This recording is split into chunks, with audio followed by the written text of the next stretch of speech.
So welcome to our meeting. This is the Veterans Community Action Network of South Central Wisconsin.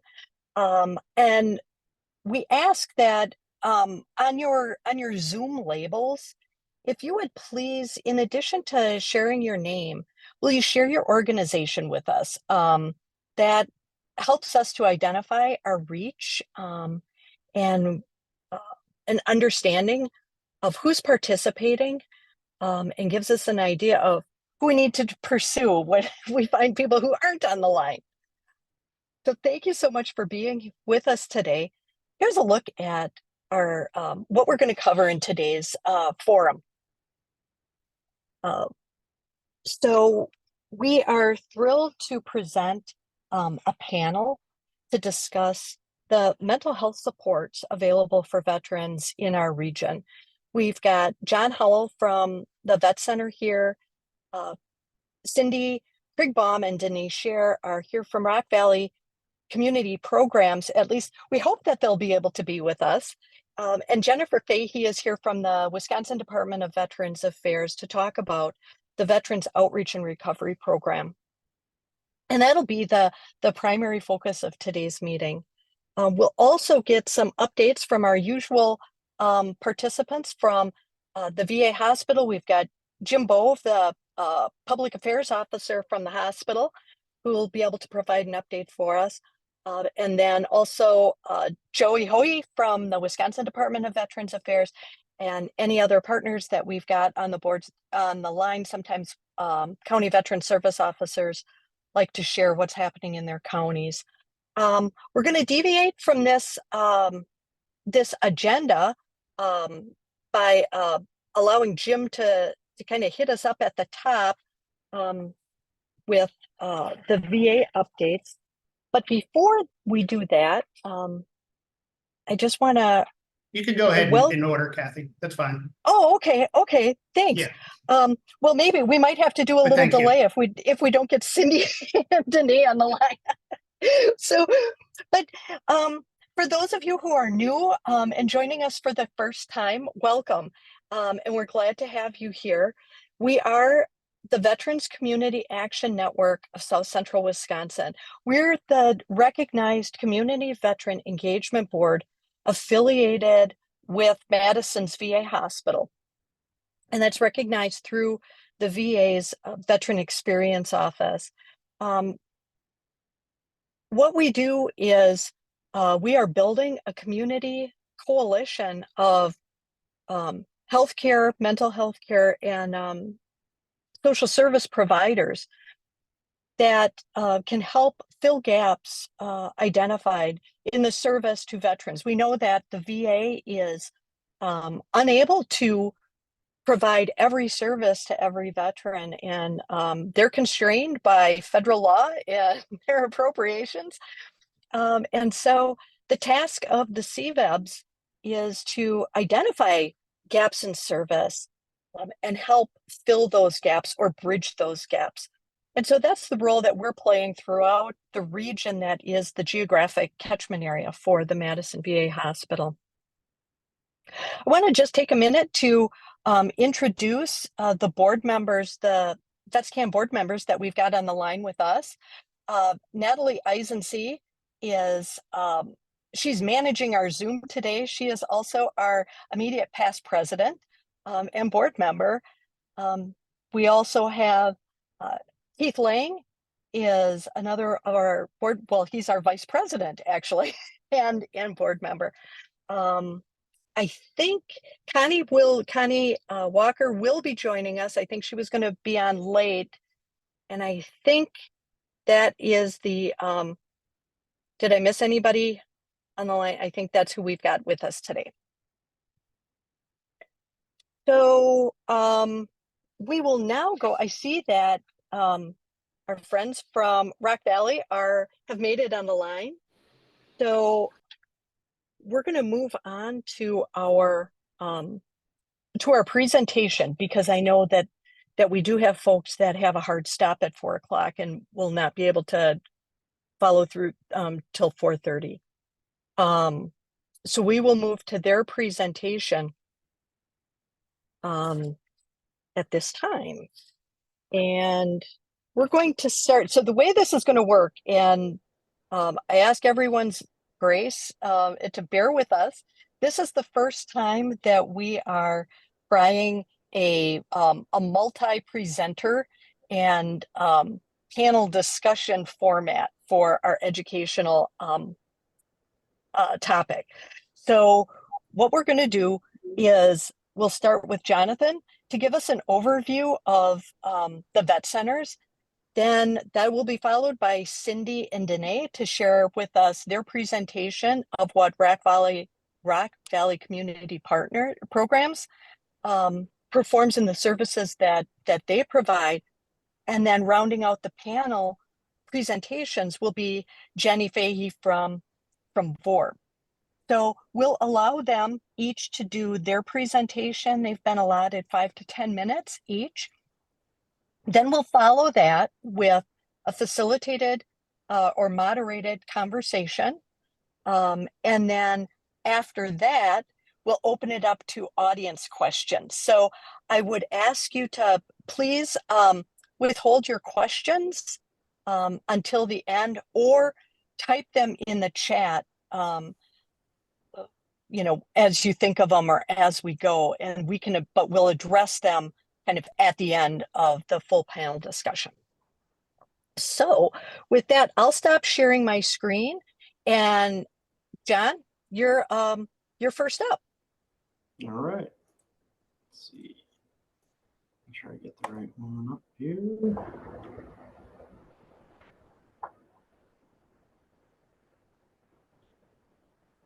All right. Just confirm you guys can see the screen. Slideshow. Okay. All right. So I recognize quite a few names on here and faces. Happy to see everyone again. I know it's been a while. It's been a slow winter. Yeah, so my name is Jonathan Howell. I'm from the Madison Vet Center. I've been in this role for about 4 years now, and yeah, I enjoy it. So we'll jump right in, if it will let me. There we go. All right. So the Madison Vet Center is located off North Sherman Avenue here in Madison. We are actually in the same parking lot as Department of Workforce Development, and the Dane County Veteran Service Office is actually in the same building as us. So pretty convenient. We end up working together quite a bit, and I even walk veterans over to their office if they are looking to get engaged in services.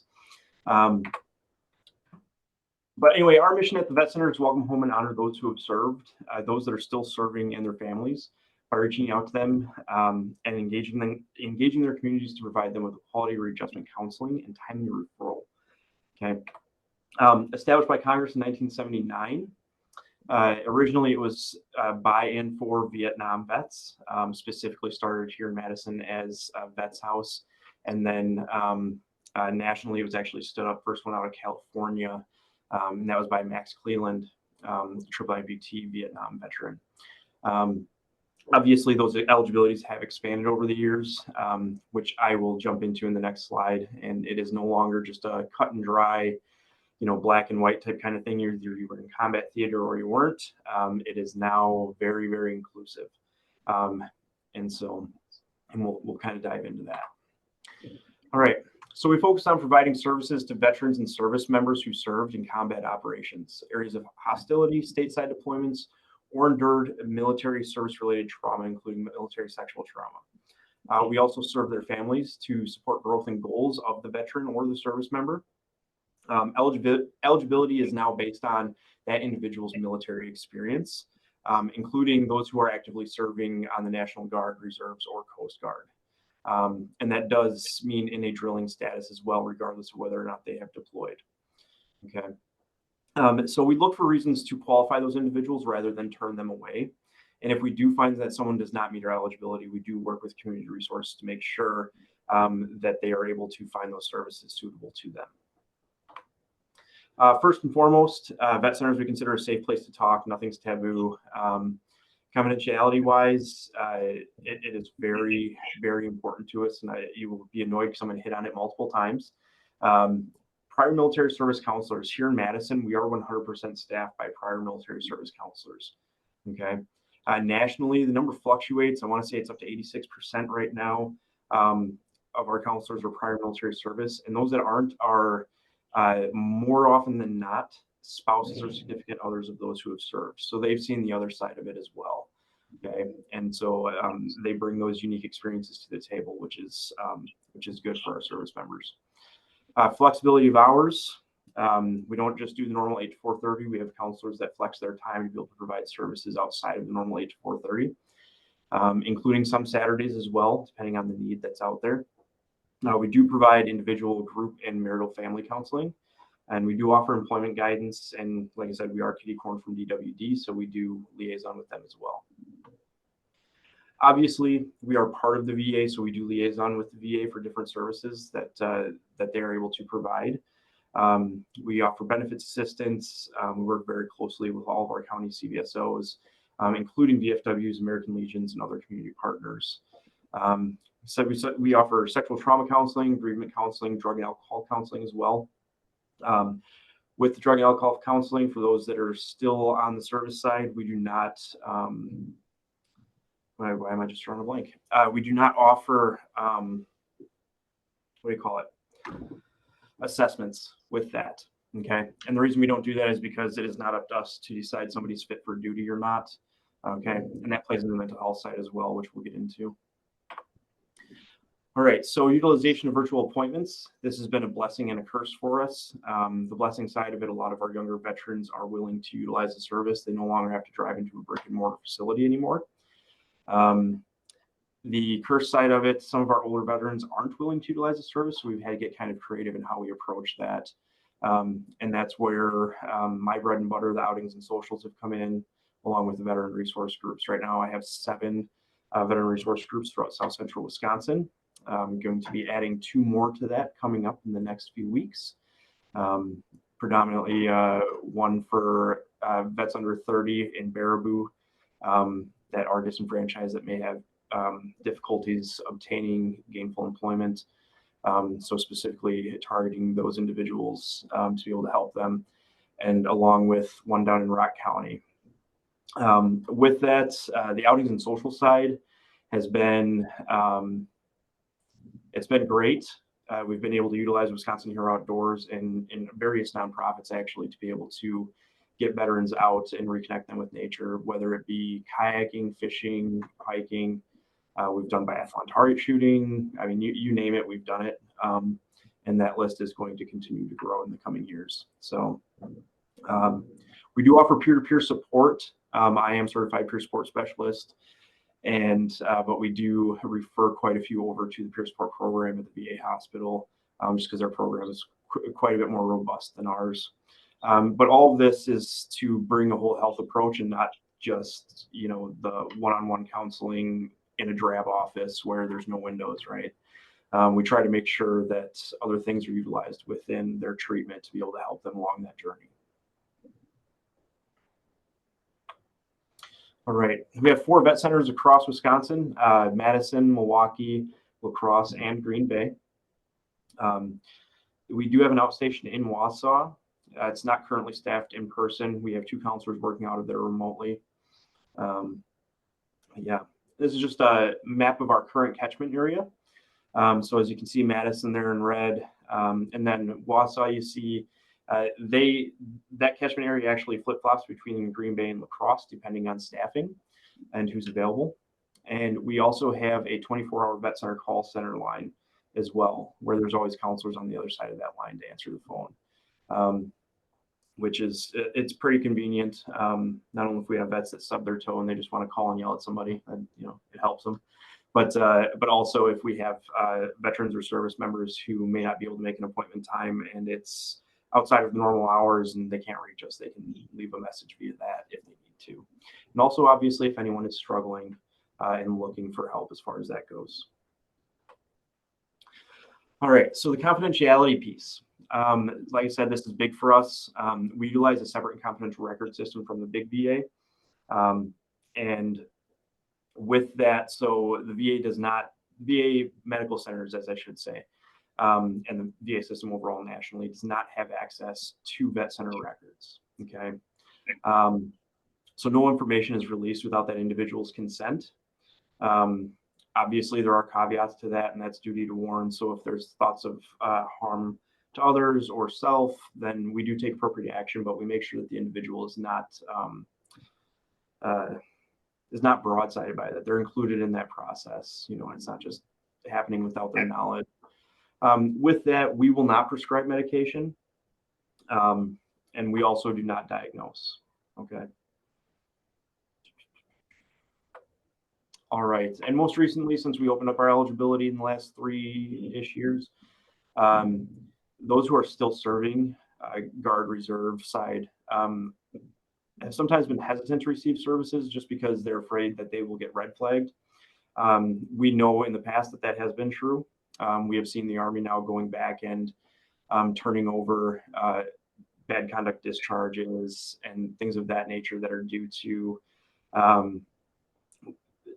substance abuse, behavioral issues that they're finding that are related to their PTSD from their deployments and their time in service and different issues that have happened. So DoD does not have access to our record system either, and that goes across the board. So it's not just the chain of command for that individual. It's also if they are looking at going to work for a 3-letter agency, they do not have access to the records. If they're doing an increased security clearance, they do not have access to those records. And so the only way somebody actually knows that an individual is being seen at the vet center is if they tell them that they are, right? That's the only way that somebody will know. We don't bill insurance. We make sure that there are no identifiers to that individual that leave the vet center whatsoever. All right, so excuses and reasons people don't get counseling. I have personally used all of these. And the middle one, I'm taking services away from those who need it. Usually in my experience, and it's my own personal experience, if I hear a veteran or service member say that, it usually tells me that they've thought about what it looks like when they walk through the door. They've thought about the dialogue of what it sounds like when they actually do request help, right? And so with that, vet centers are always free across the board. Doesn't matter what it is as far as services that we provide or outing socials, different activities. Our veterans never pay. So, all right. Any questions? I tried to breeze through it. This is not my child. I do have 2 children. Well, not under 2 anymore. My daughter turned 2 last week, but yeah. So. Yeah, thank you, John. And again, it's like if you have questions, if you can hang on to those at this point or put them in the chat, and we'll move on to Cindy and Danae to learn more about the Rock Valley Community Partners. Thanks so much, John, for that overview. That was great.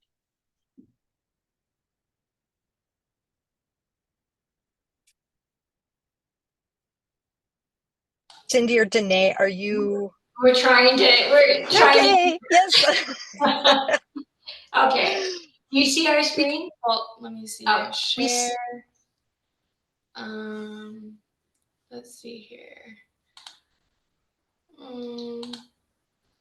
Share. Okay.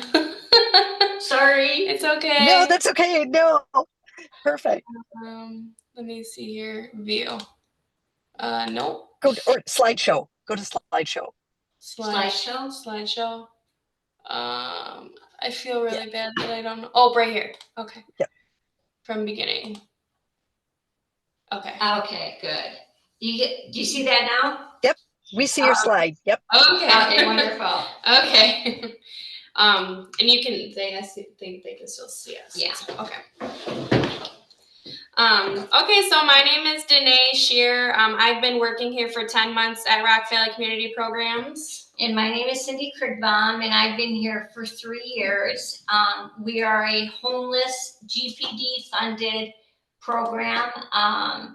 Currently, we have 38 veterans that are housed right now. The services that we provide is we work with them on money management, building up their credit score, applying for credit cards, looking for employment for them. And then our last step would be finding housing in the community for them. We do partner with the Madison VA hospital. As it's mentioned, a lot of our clients go up there for all of their needs. There are some of them where their services can be taken care of at the CBOC here in Janesville. So they eventually, after their first primary appointment in Madison, they end up coming down to Janesville. And then we serve the Wisconsin area and then Northern Illinois, but we do take people coming from everywhere. There's people that travel a far ways to come here. Most of the people that we get come out of the Department of Corrections, so we do deal with people that have very large barriers, which can make it difficult when it comes to finding them housing. We also have an AODA specialist that does therapy with clients that meet the criteria. For mental health needs, they get that through the VA. We can take up to 48 veterans at one time. There's actually 2 separate wings. So it was 3 years ago they built a new wing? Yeah. So 3 years ago, we got money to build a new wing to house half of the veterans on one side, half on the other. So it just opened up a lot of nice rooms for our guys. In addition, we were at one time, it would be 2 veterans to 1 room, and that's why we did the additional wing. So now they all have a single room up until recently. We recently had pipes burst in one of the wings, so all the veterans had to be moved to one wing, and they're back to having 2 people in a room. And it's not ideal, but the veterans have been great so far in adapting to that again. Yes.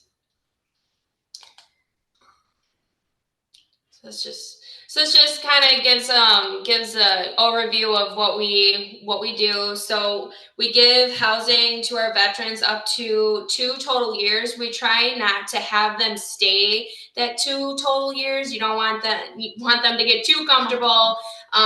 We want them to be motivated to get out there and get whatever goals that we work on week to week in case management with them. We want them to achieve them. They get 3 nutritious meals a day. Our food is approved by a dietitian. So they have a main course for breakfast, lunch, and dinner. And then for lunch and dinner, they also have a salad and a soup bar. As I said, they get weekly case management. So we're required to meet with them 30 minutes to an hour at least once a week. But a lot of times our guys are stopping in and seeing us more than that, just so that they get their goals. We help them with anything. With them coming out of the system, it makes it harder for them to know how to use a computer, how to use a fax machine, how to use a cell phone. Use a cell phone. So we are helping them here and there all the time, 24/7. We stay very busy. So that's definitely the truth. Yes. We then offer life skills classes. We do that once a quarter, and in those life skill classes, we cover budgeting skills. We cover, why it's important to have a credit score, how to build up your credit score, how to obtain your credit score. We also cover conflict resolution, which is an extremely important class that we teach, because a lot of these veterans were incarcerated for 30 years, and now they're coming out into the community, and it's very difficult for them to handle things that we normally would be able to take day to day, where they have difficulty with communication, expressing themselves, interpreting different body motions, things like that. We do have an open door policy where if we're not meeting with the client, our door is open, and a client, finds that they're having a very stressful day, they can come in, talk to us, and we try to work them through that. We do have an AODA counselor. She does the intakes. She's the one that does the screening for all the veterans that we take in. And then she makes the determination on who should receive the substance abuse counseling. And she will notify us if they need mental health treatment. If they do meet that criteria, we refer them to the VA to get the mental health treatment. And we also teach a RAP group, Wellness Recovery Action Plan. That's a really popular group with the vets. I think they learn a lot of skills that will help them once they leave the program. I feel like we brushed on everything. Yeah. Yes. We're fast talkers. Yes. We're sorry for talking so quickly. Let me get out of here. Okay, I think, are we back to so you can see us again? Yeah. Yep. We can see you. I think we have covered everything. We have an amazing team here. We all work really efficiently with each other. We all support one another, and I think that we do the best we can for our vets. So right now there's 2 case managers. Janae and I are the case managers. We have the 1 intake specialist and the AODA counselor. She has a dual role. And then we have 1 PSS staff support. They're usually here. Jamie comes in at 1 and then she's here to 9 o'clock. So if the vets need anything that evening, she's there to assist them. We do weekly UA and BAs on the veterans. One of the criteria is you cannot use drugs, you cannot drink while you're here.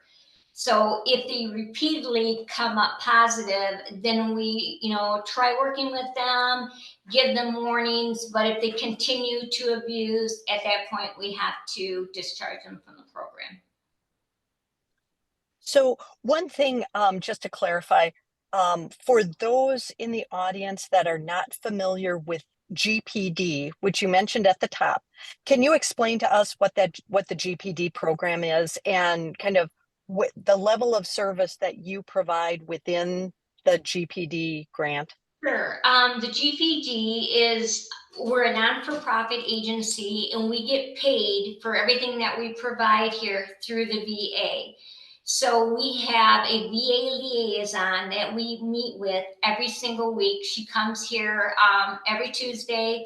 She meets with the veterans, does assessments with them, meetings with them, and then she also meets with us and we have staffings on the progress that the clients make. She makes sure that we stay on track of what their goals are. And the 3 goals that we have to work on, the first one is financial. We either have to apply for benefits for them or try to assist them in getting jobs. The second thing that we work on is their credit. So we pull a credit score, see where they're at. If they've never had credit or used credit, then we apply for like a secured credit card and we work with them and teach them how to use that credit and to build up their credit score. And then our last goal that we work on is housing, trying to find them placement in the community. One of the things the VA, being a GPD program, gives us is we can refer them if they are, let's say they're a sex offender. If they are not lifetime, they're eligible for HUD-VASH services. And HUD-VASH is basically like Section 8. So they are assigned a caseworker. That caseworker works with us. And then we try to find them housing in the community with a HUD-VASH voucher, which then they only have to pay 30% of the rent. If they're a lifetime offender, they don't qualify. It actually does become more difficult for us to find them housing. A lot of our veterans don't have high incomes. We have a lot of vets that sometimes only get $700 a month. And then you're trying to find them housing out in the community with only $700. So it does make it challenging. Thanks for that clarification. So, and thank you for your presentation. That was nice to learn about the services. And I'll come back to you once we hear from Jennifer Fahey with the WDVA's sport program, who will share with us all the good things happening over there. Okay, so I am going to share my screen here. Oh, no. Sorry, 1 second. Oops. Oh, there it goes. Okay. Hopefully. Now, can you see that full screen? Doesn't look like it's. No, it hasn't switched over to the slideshow yet. If you click from the beginning, I think that'll take care of us. Thank you, Kathy. All right, I Mhm. appreciate it. Okay, so I can turn my camera on for a moment. I'm traveling, so I'm in my vehicle. So start video. Here we go. Okay, so thanks, Kathy, for the introduction. So my name is Jenny Fay, and I am the Bureau Director for the Health Services for WDVA. And we're going to talk a little bit about our VORP program, our Veterans Outreach and Recovery Program. So the Bureau of Health Services within WDVA includes two different programs. One being the Veterans Outreach and Recovery Program, better known as VORP, which we'll talk about today. And then our other program within the Bureau is our Veterans Housing and Recovery Program as well. And maybe that'll be a different time. So I just wanted to put a quick slide here about the mission, WDVA's mission. VORP's mission is to serve those of where they are and provide case management services to the individual at the community level. And then we have our VHRP goal as well, which is similar to Rock County's goal as well. So a little bit more about our VORP program. So VORP is a comprehensive community-based program that serves veterans who need our services and just an array of services. VORP is a one-of-a-kind program, and it actually received the Pillars of Excellence Award several years ago as a standout program that served veterans. A little bit of our history is we began as a grant opportunity. It was a collaboration with Department of Health Services. That was between 2014 and 2017. At that time, we only served 49 counties, and there was some strict eligibility criteria at that point. Moving forward in 2018 and 2019, we became a state pilot. During that grant opportunity, it was determined that VORP really made a difference in veterans' lives, and the state wanted to try that pilot. And so during that pilot, the program was expanded to all 72 counties within the state, and two different tracks were provided, a referral track and a recovery track for veterans. After a very successful pilot program, VORP became a permanently funded state program in July of 2019, still with a looser definition of veteran, which allowed us to help more veterans. And then it was a reduction down just to one track, that recovery track.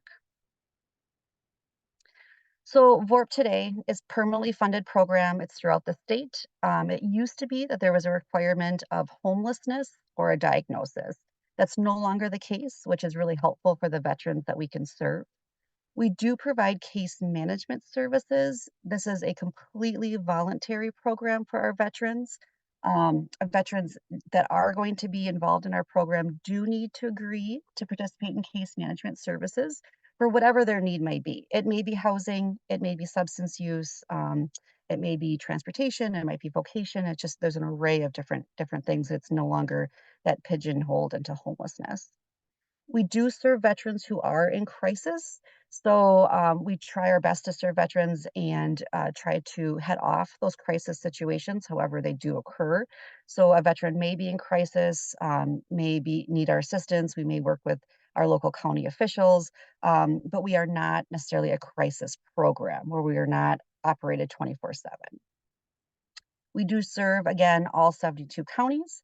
Within those 72 counties of the state, we currently have 16 regions with outreach staff in each one of those regions, and then 3 clinical coordinators, which are LCSWs, or licensed clinical social workers.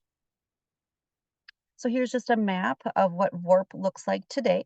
You can see it's color coded. You can see how the regions, those 16 regions, are broken down, and that you can see some of the more populated areas. The region might be smaller just because of the veteran population, and then we have more counties that consist of other regions. On this map, you'll also see that Wisconsin is broken down into a northern and southern. So we do have a supervisor who supervises each of those areas, the northern and the southern team.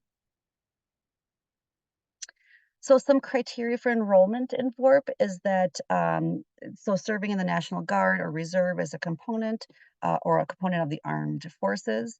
They, as far as discharge criteria, we serve veterans who have any discharge status other than dishonorable. So we serve a lot of veterans who don't meet the requirement for VA healthcare, which is a huge barrier for those veterans. And so we that's one thing that we serve all those veterans. That's one opportunity for a program to assist those veterans who don't meet those other VA requirements. So where we serve across the state. We have veterans who are coming from incarceration. We have veterans who are living on the street, who are literally homeless. We have veterans that we enroll in the program that we're finding in encampments or treatment facilities. We do participate in the PIT count, which is point in time, and it happens twice a year. So we do outreach throughout street outreach in those PIT count times, as well as we have staff who regularly do outreach on the streets as well. So some of the services that we provide, so we do work on housing, so assistance in having a safe place to live. We work with motivation, change behavior, using motivational interviewing skills. All of our staff are trained in motivational interviewing, as well as trauma-informed care. We provide recovery assistance. So if a veteran is interested in mental health substance or treatment or substance use treatment, we do at times will pay for those treatment opportunities, especially if they're not eligible for VA health care. We assist in their health and helping them make informed, good decisions for their health, and helping with daily living, acts of living, making good decisions again, vocational, community assistance. Homelessness and suicide. So this slide, I'm not going to read the whole thing through, but this slide essentially points out how homelessness can affect, it is a direct correlation to suicide, and how veterans who are experiencing homelessness are more likely to have either attempts or thoughts of suicide. And then this slide is more of some of the unmet community needs that we are finding, and as well as I'm sure other veteran organizations are finding too. These are some things that we really struggle with providing our veterans in our program. So transportation being one, especially in those rural areas, accessibility, affordable housing, of course, especially if there's any sort of criminal activity in their background. Working with landlords, having landlords be willing to rent to those with evictions on their records. Female and family housing opportunities are really difficult to find, as well as discharge planning when a person is coming from incarceration. Sometimes the discharge planning there is a little bit lackluster. And then as well as the wait list to get into mental health treatment or substance use treatment. A lot of times when veterans are willing to and ready to take that next step for treatment, we're finding that the places that they're willing to go or places that are willing to accept them have a really long wait time. And so a lot of times we'll use our clinicians to bridge that treatment for those veterans and to kind of strike while the iron's hot and provide that treatment to kind of arch over until they can join that residential treatment that they really desperately need. This is just another, I just wanted to put this out there of a service that VORP provides the community. So we provide QPR training, which is the question, persuade, refer training. We've been really focusing on this and really trying to involve a lot of our community partners, or really anyone who is interested in providing or receiving this training. The training lasts about an hour and a half. We provide the training free of cost. Cal Stammer, who is one of our supervisors, will work with the interested party to provide the training, set up a date and time. We provide all the materials needed. We will have a clinical coordinator on site when the training occurs. These are typically in person. We have done a virtual one as well. Because we're talking about a sensitive topic with our QPR training, our clinician is available to assist anyone who might be triggered by some of the discussion that we're having. The participants will receive a 1-hour QPR certificate. And so we and let's see here, we will provide also everything that we need, such as the projector, speaker, everything that you need for that training. It's just a wonderful opportunity for veteran organizations and non alike. So this year, so far, these are some of the different organizations that we've provided the training to. So you can see it's not always veteran organizations, but it's the local law enforcement. We do have a Veterans Council. We've had a lot of churches involved in having their members participate in the training. And then here's another one that we did some day shelters, warming shelters, some different county officials. And then lastly, I just wanted to touch upon the gun shop project. This is something that WDVA, along with some great partner organizations, were involved in with the Governor's Challenge. And so the gun shop project, if you're not familiar with that, I won't spend a lot of time talking about it, but this is, hopefully you'll receive these slides. This is where you can get more information about the gun shop project. It's another suicide prevention initiative. Currently, there are 44 gun shops and ranges that have agreed to participate in the project, as well as 4 law enforcement agencies. So we're thrilled to see this effort continue to grow. All right, and if you would like more information about the gun shop project, here's where you can email. And that's it for me. Jenny, thank you so much. So what a great presentation, and it's always wonderful to hear what VORP is doing. So now we're going to move into the panel discussion, or the moderated discussion part of this. Again, just a reminder, this is the first time that we've tried doing this. So we're not going to get too fancy technically and try to do any sort of weird things with the screens, but I've got a few questions that I'll just pose to the panelists as we get started. So, and Jenny, I'll start with you and VORP. So, I know that VORP can work with veterans, who have very complicated histories, and there are times when a veteran is not immediately amenable to engaging with someone or talking about assistance that might be available or appropriate for them. I know that, one of the hallmarks of VORP is that ability of the outreach coordinators to spend time developing a relationship and really getting to know a veteran and kind of breaking down some of those barriers before talking about assistance that's available through VORP. And I was wondering if you can speak to kind of what that looks like and how long that process can take in some cases. Absolutely. So we come across a variety of veterans, all in different stages of change. So if you're familiar with motivational interviewing, there's talking about stages of change or readiness to accept change.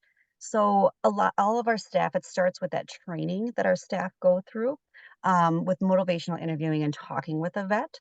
So we'll have veterans who reach out to us through whether we meet them at outreach events, whether we have referrals from our local CVSOs or other partners, or we just meet them just passing by on the street, who are veterans who are ready to make that change and are ready to be involved in case management and are just ready to jump in with both feet first. So that's one aspect. And then we have veterans who we have to kind of come alongside and be a part of what they're ready to accept. And I think a lot of, I'm sure a lot of the panel members here, it's going to sound really familiar to their work as well, as coming alongside of giving those gentle nudges, but really it's the veteran who needs to be invested in making those changes if they choose to do that. And so just letting the veterans know that, we're here for them when they're ready to make that change or when they're ready to talk. Our line is always open. They can call. So sometimes it might take,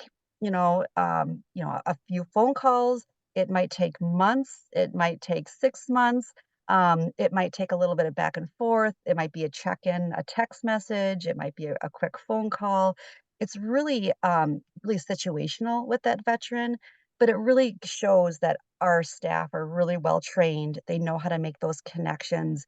they know how to do what they say they're going to do. If they make a promise to the veteran, they're going to uphold their end of that bargain, to really start to develop that rapport and that trust with the veteran. So it's really quite situational, but and I'm really proud of our team, that they're able to do that and come alongside. And thank you. Cindy and Danae, is that something that you encounter at Rock Valley Community Programs? Yeah, we get the referrals from the corrections, Department of Corrections, and a lot of the veterans, before they can come out of the prison, they actually have to discharge to a facility. So even though the veteran may not really be ready to come into a treatment facility and follow the rules and regulations of the facility, in order to get that discharge from the Department of Corrections, they have to agree to it. So when they come in, we do deal with their aversion to having rules, regulations, following, the guidelines, working with us on different things. That's why it helps having a 2-year program, because sometimes it can take up to 2 years to get the veteran to be where they need to be, to start following through, building up their skill sets and getting them ready for housing, into the community. Thank you. So John, you talked about the history of the vet centers and that they were established in 1979, and it's kind of born out of the Vietnam War and that Vietnam era, and the desire for, an alternative to the traditional VA, kind of reflecting that, that the anti-VA sentiment at that time. The VA has transformed since then, and the vet centers have evolved, as you talked about over the decades, and you talked about that the records, that it's separate and confidential, those records at the vet center. But I guess I'm curious about how vet centers do integrate with VA, and I guess I'm thinking specifically about if a veteran comes in. And they haven't ever submitted a disability claim. And is that something that the vet center would connect them or suggest to them that they contact a veteran service officer? Do you help them with that? Or can you tell us what that looks like or how that's handled? Yeah. So I come across Vietnam vets still to this day that maybe haven't applied for service connection. Even after having, being a Purple Heart recipient, have combat action ribbon, and 50 years later. And so from whether or not they're still in 6 months out, or if they've been out for 2 weeks, or if they've been out for 50 years or even more, if they haven't applied for service connection or even explored those kind of different benefits that are available to them, we make sure that we find them the right organization for what they're looking to do, right? So our county veteran service officers in the state are amazing, hardly matched by anyone else in the country as far as the amount of collaboration and how good they are at their jobs. But then on top of that too, if we have an individual that is hesitant to step foot in an actual brick and mortar place, then we do reach out to, let's say, M2VA program, the VFWs, American Legions. They have veteran service officers as well, regionally throughout the state. And so, so we get quite comprehensive when it comes to looking at what they've applied for before, and if they haven't, how to get them to the right people. And then as far as working with the VA and liaisoning with them, when we have an individual who, let's say, has received care through the mental health clinic at the VA, we can see that. We can go into CPRS. We can kind of see if they've ever been inpatient. We can see what kind of treatment modalities they've tried before. And so it gives us an idea of what we're working with going into it. But if we have somebody that is in crisis, right? So we are non-emergent. So if somebody comes to us that is in need of inpatient program, and needs it right away, we do reach out to the VA facility and make sure that happens. Now, if we have a veteran who calls us that's in crisis, we put them through, get them on the phone with the counselor immediately. and start that process and see if it is that emergent or if they just need continuing care. But yeah, and then as far as that goes, we also, how do I say this? So our oversight through vet centers and RCS, readjustment counseling service nationally, right? So it's separate from the VA, but we utilize local VA partners and their mental health professionals to be able to provide guidance on different cases if we have a counselor that is struggling on how to move forward with something. And I'll just to touch on the previous question that you had to Jenny before. Ours looks a little bit different as far as where they're at in their process, right? And so I've through the outings and socials, I've had individuals that maybe became stagnant in their own recovery or in their own care. And so, and I found that being able to get them out, whether it be one-on-one or with another group of veterans, you can see the door open for them again, and all of a sudden they are reinvested and ready to, take that next step in their own care. And so, and that's just one aspect of it, right? But being able to see that, and when I'm out doing outreach, I come across veterans and service members that are very hesitant sometimes to receive any types of care or even talk to an individual that can provide that care because there's a stigma that goes with it, right? And so sometimes it takes 2, maybe 3 touches in the community before all of a sudden I finally have them either calling me or following up. And a lot of times I'll take that initiative, but it's important that they take that step as well, right? So they need to make sure that they are vested in that. So thank you. So I've got a question for all of you, on all panelists. So today the GAO, the Government Accountability Office, released a report making recommendations to the Department of Defense about the transition program, the Transition Assistance Program. And we will have that GAO report posted on our website shortly. But the report paid particular attention to the provision of a warm handover of transitioning service members to agencies like the VA, the U.S. Department of Labor in particular. So considering your constituencies, can you talk about the extent to which veterans' challenges, that you're assisting with can be traced back to their exit from military service and that transition process? And I guess if you could control the transition process, what do you think could be done to help mitigate kind of the downstream effect what veterans are dealing with now afterwards? So, and anybody feel free to go first.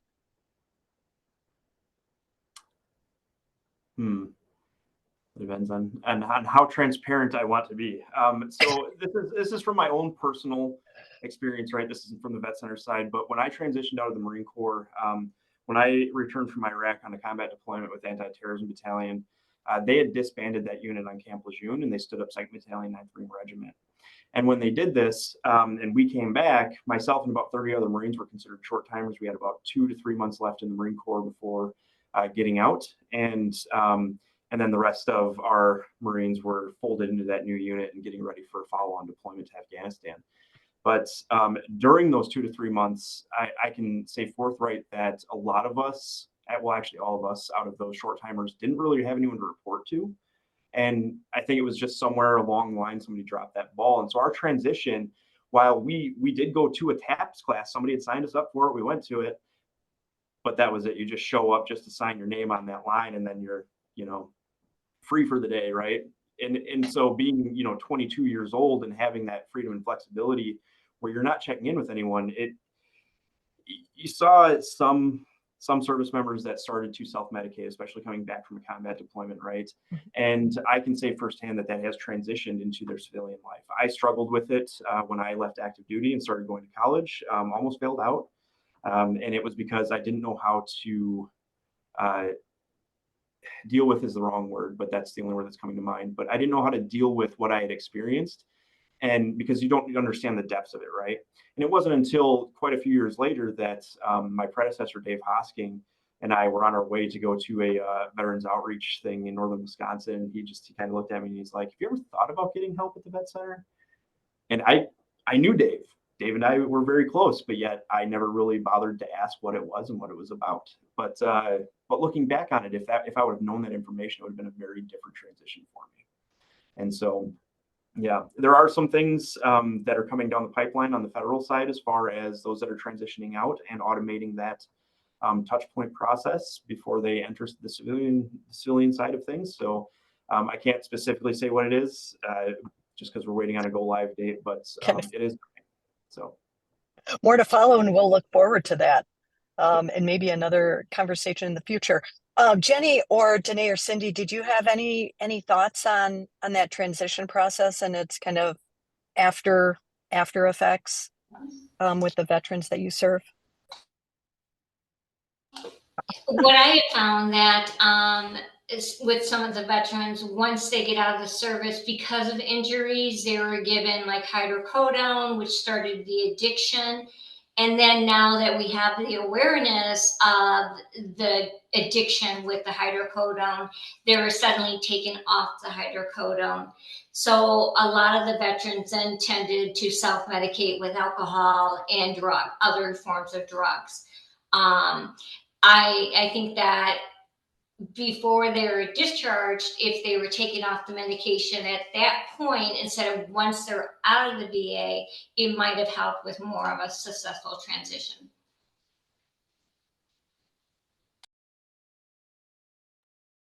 Thanks. And Jenny. Yeah, I was just going to add, I think those are all great points. I think that, as far as if I'm just speaking narrowly, for VORP, I just think that just letting service members know what's available, what services are out there. I think that, I'm not a service member, so I don't know exactly, what that discharge plan looks like firsthand, but I'm assuming there's a lot of information coming at you all at once and kind of where you go and what you do. And if somehow these resources can be just better known, because maybe the veteran doesn't need it immediately, right, at discharge, but it's going to be down the road. And so how do we make our partnerships and our community partners of veterans organizations aware of each other? Because a veteran may come in, and we come across them, and maybe we're not the best to serve in a certain aspect of their needs, so we're going to refer them somewhere where they're going to need it. And instead of just providing that referral, we're going to do a warm handoff, and we're going to make sure that they get to the right place and they get started and they're good to go. And we're going to check in to make sure their needs are met before we just say, see you later. So I think one way is making sure the community organizations know who's all available, what we can do, and that we can work together as a partner to serve the veterans. I think, Jenny, it's like just those sentiments kind of play into my final question for the panel. And that's because VetsCAN is interested in the coalition, the community coalition that can help bridge these gaps. What do you see are the biggest barriers to adequately meeting the needs of veterans in the context of the services that you provide? And that's a question for all of you again.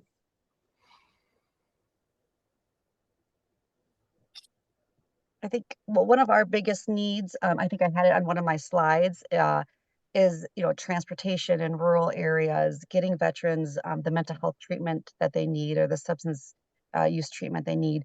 I think it's confusing with discharge status of what services are available and what services are not with different organizations. So that's a bigger issue.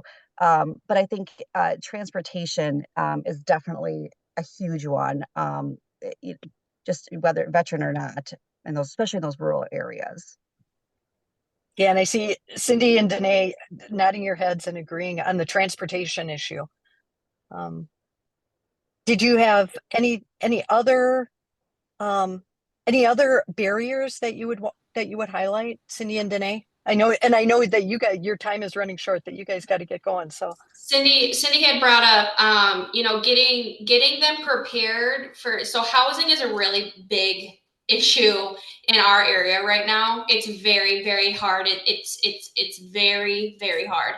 And I think when we finally get that accomplished and we have somewhere for our vet to go that's going to be sustainable for them, Then it comes to the piece of getting them prepared for it, because finding like places, it's been hard to get like dishware, furniture, stuff, clothing, stuff that they're going to need. That's, you know, because you don't want to just move them into an empty place. You have more of a successful discharge when you set them up to be successful by having furniture, having them feel like it's their home. If you discharge them and they don't have a couch, they don't have a table, you know, the bare necessities, then they tend to fall right back into the homelessness we found. And are there in your area, are there other nonprofits that provide that kind of assistance? I know there's a group in Milwaukee that does it in the Milwaukee area, provides like beds and furniture for. Yep. That's the closest. We used to have, it was called Sofa for Furnishings out of Eau Claire, Wisconsin. And that was a wonderful organization. It was all volunteers. And you would go online, it was a donation request line, and the veteran would say exactly what they needed for their housing. They would travel the 4 hours here to Rock County, unload everything into the veteran's new apartment or new home, and then travel the 4 hours back at no charge to the veteran. Peter Helskin was the one that started that organization. When he retired, their new director understandably decided they couldn't serve that big of an area. So we no longer can utilize that service. We do have the Veterans Initiative in Milwaukee. The trouble with that is generally you have to have a lease in order to request their services. And the time span from getting the lease and requesting the services are very short. So the veteran usually moves into their apartment before they even get their furnishings. So we always encourage them like to buy an air mattress, so they at least have some place to live on. And then we'll provide them with dishes and things like that that were donated to our program. Okay, thank you. And John, finally, it's like biggest or greatest barrier. And once you answer that question, then we'll open it up to audience questions. Biggest and greatest barrier. Knowledge. You don't know what you don't know. And on from my side of things with the red tape, you know, I can't go onto social media and put things out there like, oh, the vet center's doing this, vet center's doing that. I have to go through an actual publications office. So it makes it quite difficult as far as being able to get the word out there. But again, so many veterans that I come across that aren't aware of the benefits that they have. And then not only that, what Wisconsin offers, right? The Wisconsin State GI Bill, and different things under that avenue. And so it's really just the knowledge, right? So we have all of these great organizations and these great programs for veterans, but unless they are being told about it and it's something that they need in that moment, it usually goes in one ear and out the other. So Okay. yeah. Thanks. Okay, let's open it up to audience questions. Hey, Kathy, I'm sorry that we have to go, but we are going to part ways. So thank you so much for inviting us. Thank you so much for being here. We really appreciate it. Thank you. Great information.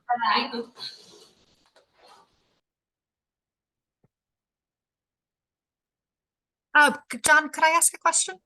Yep. Getting access to your services. So I know a lot of us end up in conversation with individual veterans, either casually or through professional roles. To get involved in vet center services, is it as simple as calling the phone number and saying, hey, I need to talk to somebody? Or is there more to it than that?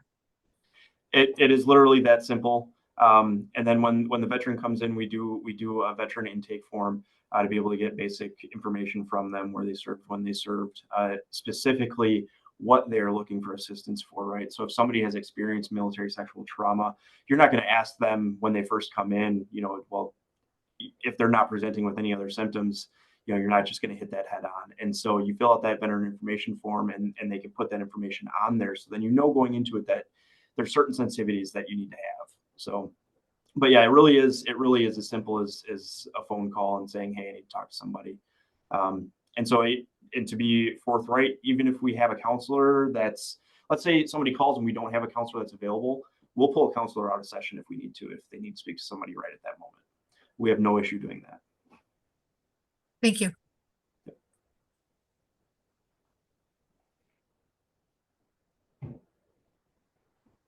Any other audience questions? Anyone?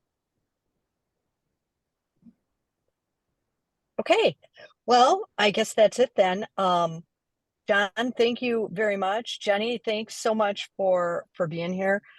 Great presentations and great information that you shared with us. I hope that you will stay on the line. We've got a few more minutes as we go through some of our regular updates, and thanks so much.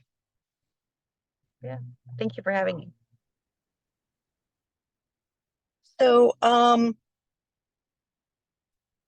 going to go back to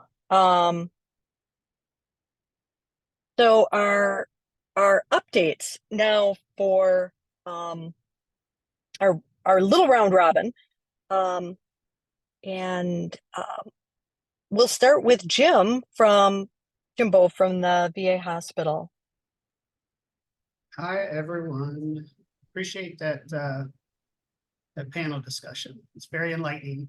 And I was scouring my notes because I was in a meeting once that said, and I'm not going to do it justice, but how many emails military personnel get as they are leaving the military, and it's something like 60 or 70 a day about resources. So it's understandable how confusing everything is when it's confusing to us sometimes on this side. So anyway, hit home. Just a few announcements from the VA. We are hosting, in case you didn't know or haven't heard, we're going to tell you again, and I'm going to attach it in the chat here. We are hosting a free screening tomorrow of a documentary called Honor in the Air. It starts at 4 p.m., which I know it's Friday afternoon, but we currently have construction going on a parking garage, so we had to have it later in the day and later in the week. But it is a documentary about 58 minutes long on one of our past Hall of Heroes inductees, Captain Scott Alwyn. It's phenomenally done. It's very excellent. I had a chance to preview it for the screening, and it starts at 4 o'clock. It's at the hospital auditorium, and then we're going to do a quick Q&A afterwards with the producer and 2 of his sisters. So it's a great story, and I'm going to attach it here as soon as I finish speaking. I had it ready to go, and now it's not ready to go, but I will put it in the chat.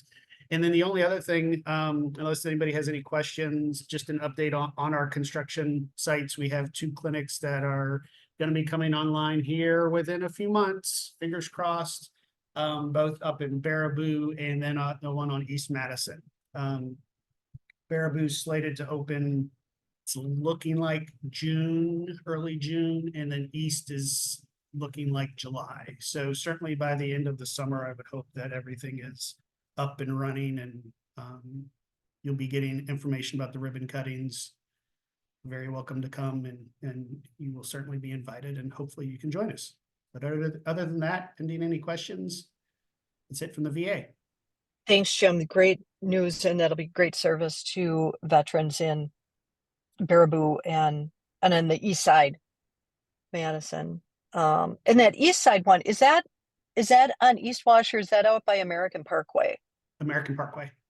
So and that's continuing your partnership with the UW Health, or is that no, that will okay, that will solely be pretty much be our clinic. Okay, they have enough clinics out there already. yeah.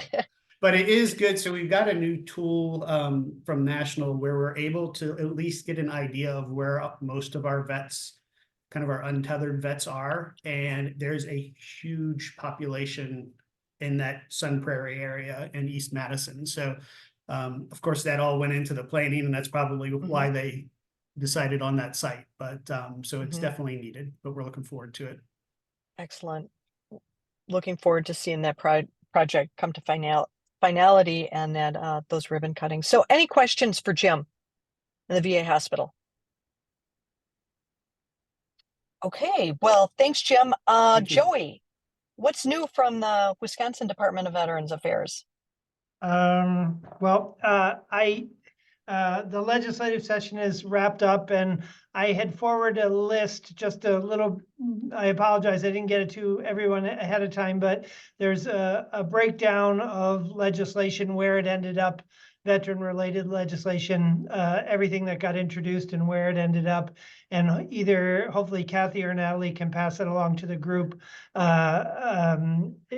Basically, not a lot passed this session. Very briefly, I don't know how much people are concerned, but the big push for veterans was the property tax credit, extending the credit down to 70% service-related disability. It looked like that bill was going to pass. The Senate committee, it passed the Assembly unanimously, and then the Senate committee took it up. But at the last minute, there seemed to be a lot of questions. People didn't understand what a service-related disability was. And there was some confusion amongst many of the Senate staff and legislators about whether someone could still work and have a disability rating. And because the legislature is wrapped up, I don't think there was time to answer all those questions completely. So the bill did not come up for a vote before the end of the session. And the veterans groups will be back with that bill again next session. So that was a big disappointment for people, but I think they're hopeful that it got this far and it maybe will have better luck next session. There were a few other small things that passed, and there's a couple bills going to the governor. Well, the governor will sign probably tomorrow. One is allowing spouses to be admitted to our veterans' homes, even if the veteran has not been admitted. There's a weird holdup in state law that says the veteran has to be a member of the nursing home before the spouse could be admitted. We're changing that, and the governor is going to sign that tomorrow. And then there's some changes to our eligibility for the 3 cemeteries. There was a holdover in state law that said you had to be a state resident to be buried in the state veteran cemeteries, but that will change as of tomorrow. The governor's going to sign that bill. That bill also gives us some flexibility from the civil service hiring so that we might be able to get some more staff at our nursing homes. So those are some positive developments for us. The sad news and Jenny talked a lot about the VORT program. She did not go into the fact that the expansion that she talked about from 11 to 16 regions was funded by ARPA dollars, and we were not able to get the legislature to fund that expansion. So it's not clear. We are still looking at some other potential sources of funding to get us through the rest of the biennium when the ARPA dollars stop. And I might update people on that as we get closer at one of the next VetsCAN's meetings, but we were not able to get the legislature to fund that to get us through the rest of this biennium. So happy to take any questions on any of that. It's disappointing to hear about the VORP, that expansion didn't receive more funding or continued funding, but I think that's good to hear about that fix related to the spouses of veterans admission to the veterans' homes. And I think it's important for folks around here to know that the veterans' homes are available to our veterans and their spouses, as a nursing home when a veteran or their spouse is in need of skilled nursing. Thanks, Joy, for that update. So do we have anybody on the line that has an update? I didn't see any CVSOs in our on the line with us today. But does anybody else have an update or information to share with the group? Okay, hearing none. So I want to thank you for being here. I also want to remind you, or if you're new to this forum, inform you about how you can stay informed and in touch with us at VetsCAN. Our website is vetscan-wi.org. We are striving to provide it as a resource where we will share your events. We are building a library of informative research and reports from think tanks, the government, the GAO, for example, some of the specialty institutes such as Syracuse University's IMVF, the Purdue University, some of the research that and studies that they're doing. So we're building that a great library, and we welcome your feedback and input. If you've got events that we can share, please just email us at info@vetscan-wi.org. Yeah, Joey, I saw a hand. Yeah, sorry, I forgot. I wanted to mention, since John was on the call, this summer we will be doing a 50th anniversary of the founding of Vets House at the museum. There's going to be an event, I think it's going to be on June 20th. So we'll get some information about that, but some of the founders of the original Vets House are going to be at the museum and giving some of their historical documents. So I want to celebrate that. So. Oh, awesome. Thanks for sharing that. And we'll look forward to sharing that event information so we can put it on our calendar of events. You can always also check us out on Facebook and LinkedIn. Please, we would appreciate your likes, follows, and as we work to improve and develop our social presence. Also, our newsletter goes out monthly, and that's another way to stay in touch. And if you receive that newsletter, feel free to share it with a friend or a colleague as we work to grow our network. And our next forum will be April 18th. We're working again to provide an engaging panel discussion on a topic of importance and of interest. But you can help us grow by inviting one person that you know, either to subscribe to our newsletter or to join you in attending and participating in the April 18th forum. We're also seeking board members and individuals to fill out our committees. So if you're interested in being involved and active or more active with VetsCAN, please email. Again, that email address is info@vetscan-wi.org for more information. And finally, we do want to thank an anonymous donor who has provided funding and support for the development and maintenance of our website. We are so grateful for that. And I just want to let you know that your organization can also appear on this slide if you become or your organization becomes a financial supporter. So with that, I want to thank everyone for joining us. And please do not hesitate to reach out if we've piqued your curiosity and you want to learn more. We've recorded this session. The goal is that we will post the recording so that it can be shared again with folks that weren't able to join us today. And we will let you know. Look for that in the future. All right. Thank you so much, everyone. Have a great day. Thank you. Bye-bye. Thanks, Hal.